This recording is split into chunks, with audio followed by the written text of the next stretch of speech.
Hello everyone, CSIR net अड्डा 24/7 में आपका स्वागत है। मेरा नाम पायल है और आज मैं आपके लिए बताने वाली हूँ कि क्या गेट असली में इम्पॉर्टेंट है। जो भी बायोटेक के स्टूडेंट्स हैं, क्या उनको गेट देना चाहिए या फिर गेट नहीं देना चाहिए। अगर आपके मन में ये कन्फ्यूजन रहता है तो आज मैं उस कन्फ्यूजन को पूरी तरीके से क्लियर करने वाली हूँ कि एक्चुअली गेट देने के बाद होता क्या है, किस तरीके से आपके पास अपॉर्चुनिटीज़ नज़र आ रही होती है।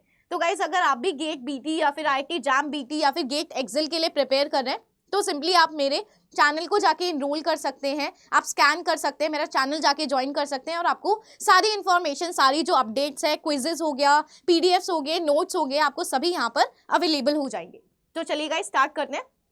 तो सबसे पहले बात आती है, जिनको भी अगर पढ़ना है, जिनकी भी इच्छा है कि वो हायर स्टडीज़ के लिए जाए, टॉप IIT से पढ़ें, टॉप IISc से पढ़ें, तो सिंपली आपके लिए गेटवे निकल कर आता है। यानी कि आप एंट्री कर सकते हैं IIT, IISc या फिर NIT के अंदर जाने के लिए। तो यहाँ पर आपके पास जो भी MSc होती है बायोटेक्नोलॉजी के लिए या फिर बायोलॉजिकली साइंसेस के लिए देखने को मिलता है, या फिर अगर आप कोई भी रिसर्च प्रोजेक्ट करना चाहते हैं, एज अ JRF वर्क करना चाहते हैं, या फिर आप इवन क्या कर सकते हैं गाइस, PhD भी कर सकते हैं। बहुत सारे बच्चों का PhD नहीं हो पाता, फाइनेंशियल कंडीशन सही नहीं रहती, तो आप क्या कर सकते हैं, इस गेट के थ्रू यानी कि गेट के स्कोर के थ्रू आप सिंपली गवर्नमेंट जॉब्स के थ्रू जा सकते हैं। ठीक है, चलिए फिर नेक्स्ट हम बात करते हैं। तो आप देख सकते हैं कि कितने डिफरेंट IITs है और सभी के अंदर PhD अवेलेबल है आफ्टर MSc। तो आफ्टर गेट एग्जाम जो जिन्होंने भी बायोटेक्नोलॉजी से गेट दिया है उन सभी के लिए ये IITs अवेलेबल रहती है।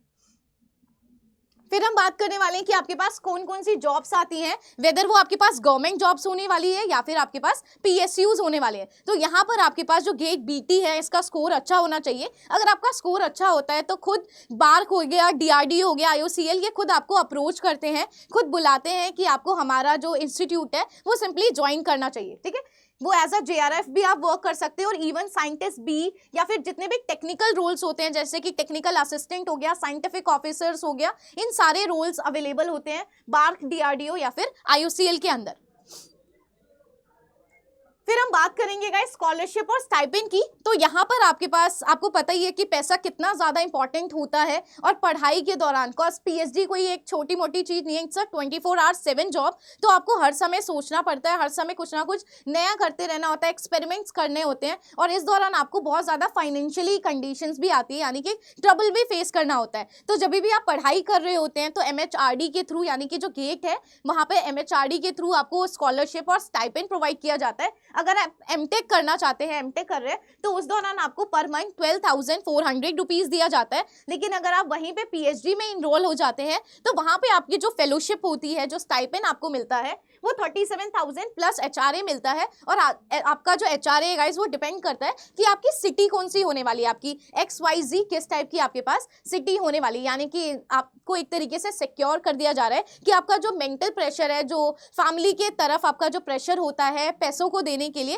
वो थोड़ा बहुत क्या हो सके, सिंपली लीनियंट हो सके, कम हो सके। और अगर गाइज आपने इसके पास और एक्स्ट्रा भी पैसा मिलता है, अगर 70,000 रुपीज़ पर मंथ चाहिए होता है तो उसके लिए आपके पास PMRF निकाला जाता है, यानी कि प्रधानमंत्री रिसर्च फंड निकाला जाता है। सिंपली आप जाके मेरी इस वीडियो को देख सकते हैं। प्रधानमंत्री रिसर्च जो फंड है, फेलोशिप है, वो होता क्या है, किस तरीके से आपको मिलता है, कब कौन से बच्चे फॉर्म भरेंगे, उसको PMRF एक्चुअली में मिल सकता है। ठीक है, तो आप ये वाली मेरे पास सिंपली अगर आप डालेंगे मेरे नाम से तो आपको ये वीडियो भी मिल जाएगी।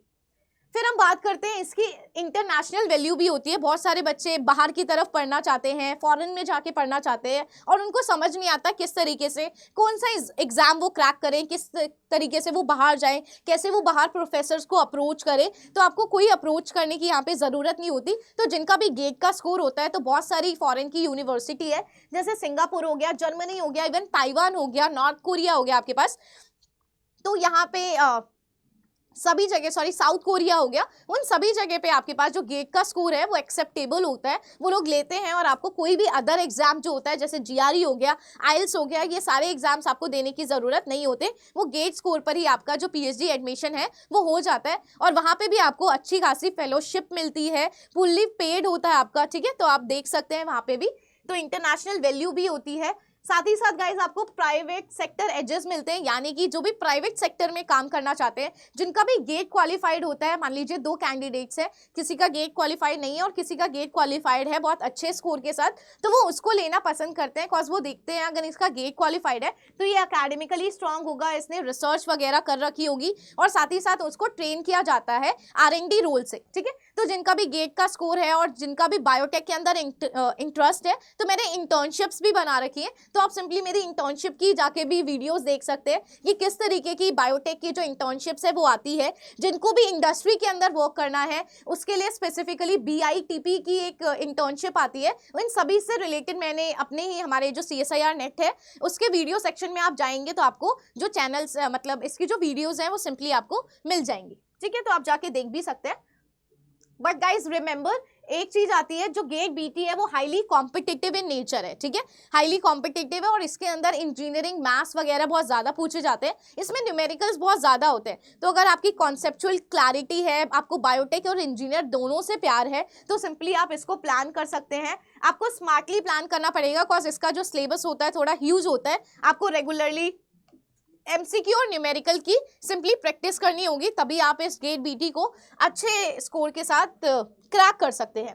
अब कंक्लूजन क्या निकल कर आता है, जैसे कि मेरा थंबनेल कह रहा था कि एक्चुअली में क्या वर्थ इट है, ये टोटली वर्थ इट है गाइस। तो जिनको भी एकेडमिक में जाना है, वेदर इंडस्ट्री में जाता है, दोनों के लिए सबसे बेस्ट होता है। और अगर आप प्राइवेट या फिर R&D चूज करते हैं तो वहाँ पे तो बहुत ज़्यादा इट्स जस्ट लाइक आपको बहुत ज़्यादा पे मिलता है, अच्छा खासा पे होता है, तो आप सिंपली ये जा सकते हैं। तो आपकी इट्स जस्ट लाइक बायोटेक्नोलॉजी से बहुत अच्छा कैरियर बूस्ट मिलता है, वेदर वो आपका रिसर्च का बूस्ट हो या फिर आपका एकेडमिक बूस्ट हो, दोनों ही बूस्ट बहुत अच्छा है। यानी कि गेट एक तरीके से एक्सीलेंट इन्वेस्टमेंट की तरह कारगर होती है। तो जो भी गेट BT के लिए प्रिपेयर कर रहे हैं वो सिंपली मेरे चैनल के साथ जुड़ सकते हैं और मुझसे जो भी चीज़ें आपको पूछनी है, गाइडेंस लेना है 1 to 1, तो आप सिंपली वहाँ पर भी मेरे से गाइडेंस ले सकते हैं। So thank you so much.